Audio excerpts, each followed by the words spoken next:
안녕하십니까? 정도령입니다. 다음은 을사년 2025년에 정도령의 출연을 현재 역사적 관점에서 조사한 내용입니다. 효봉스님, NAVR에서는 다음과 같이 기록되어 있습니다.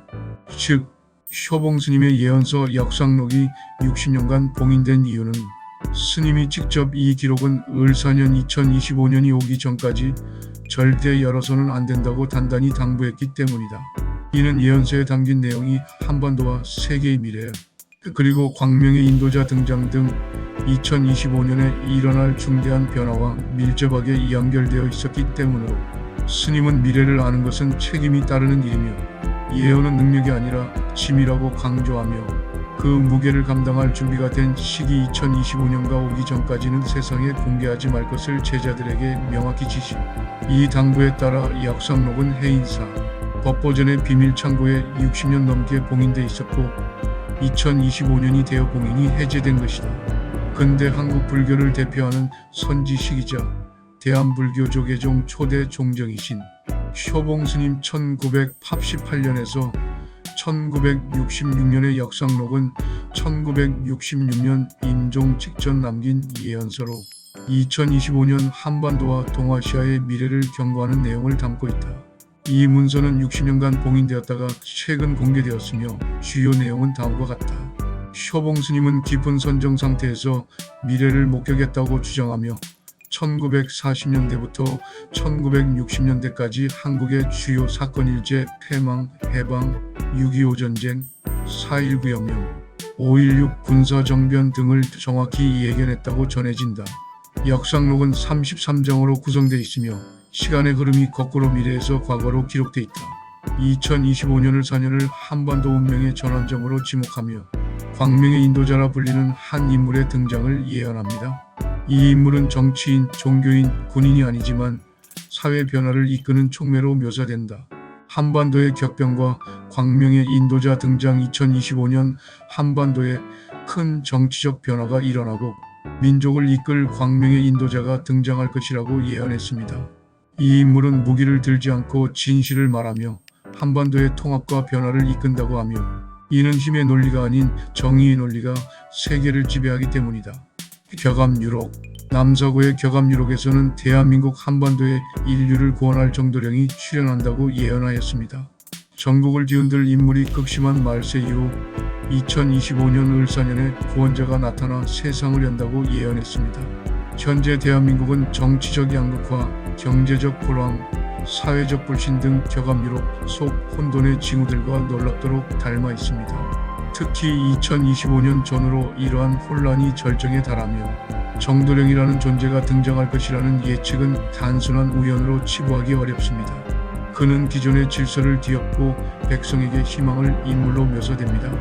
과연 우리는 격암유록이 예언한 그 운명의 기점에 서 있는 것일까요?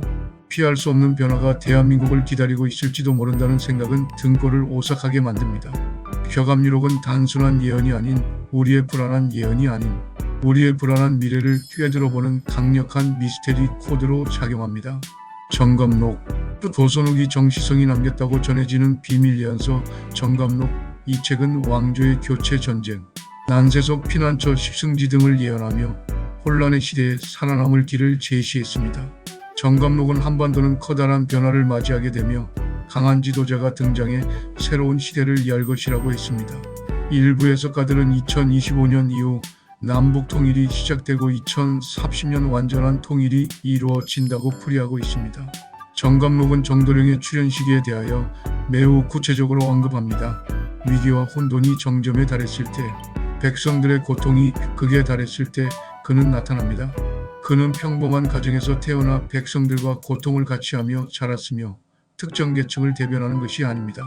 정신은 특별한 혈통이나 가문에서 나오는 것이 아닙니다.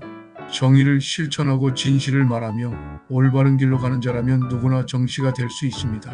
그러면 많은 사람이 정감록이 말하는 대파천을 두려워합니다. 대파천은 하늘이 무너지고 땅이 갈라지는 재앙으로 생각하시지요. 대파천의 진정한 의미는 전혀 다릅니다. 파천은 파기가 아닌 열림입니다. 닫혀있던 하늘이 열리고 막혀있던 길이 뚫리는 것입니다. 새로운 가능성의 문이 열리고 지금까지와는 전혀 다른 세상이 펼쳐진다는 뜻입니다. 경쟁에서 협력으로, 독점에서 공유로, 착취에서 상생으로 인류식의 대전환이 바로 대파천입니다. 위에서 언급한 예언서 외에 사명대사께서 예언하셨다고 전해집니다. 가장 오래된 조선의 역사와 정도령.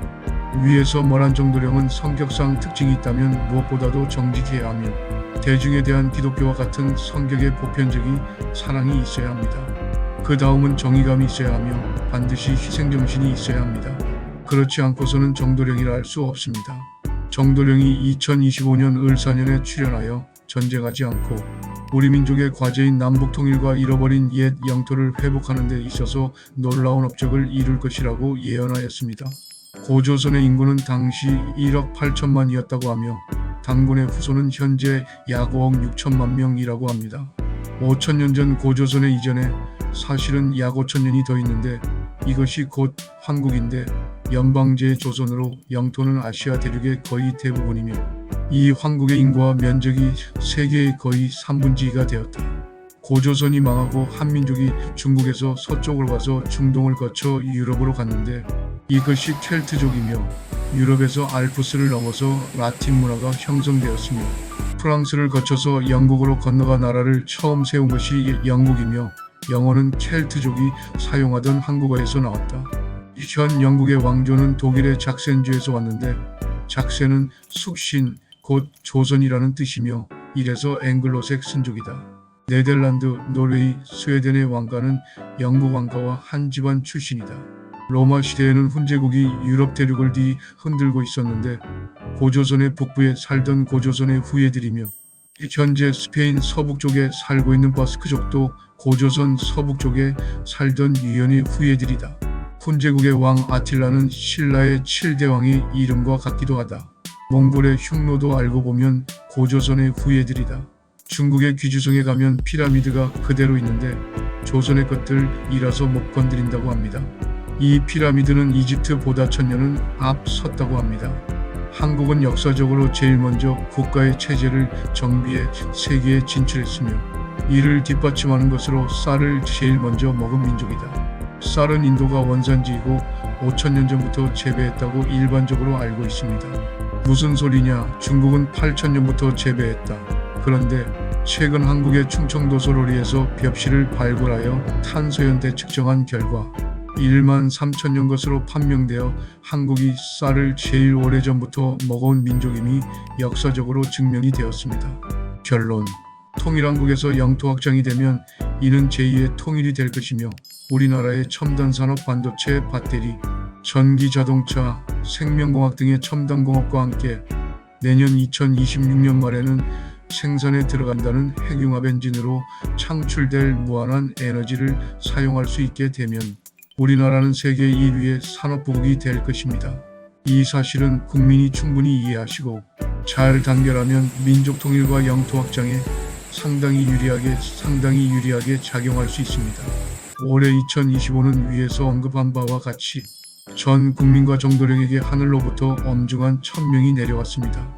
우리 국민이 노력해서 잘 살아라는 하늘의 천명을 어느 누구도 절대로 거역할 수 없을 것이며 저는 죽는 한이 있더라도 절대적으로 성실하게 천명을 받들어야 합니다. 국민 여러분의 충분한 이해와 협조를 부탁드리겠습니다. 지금까지 정도령 정혜능이 말씀드렸습니다.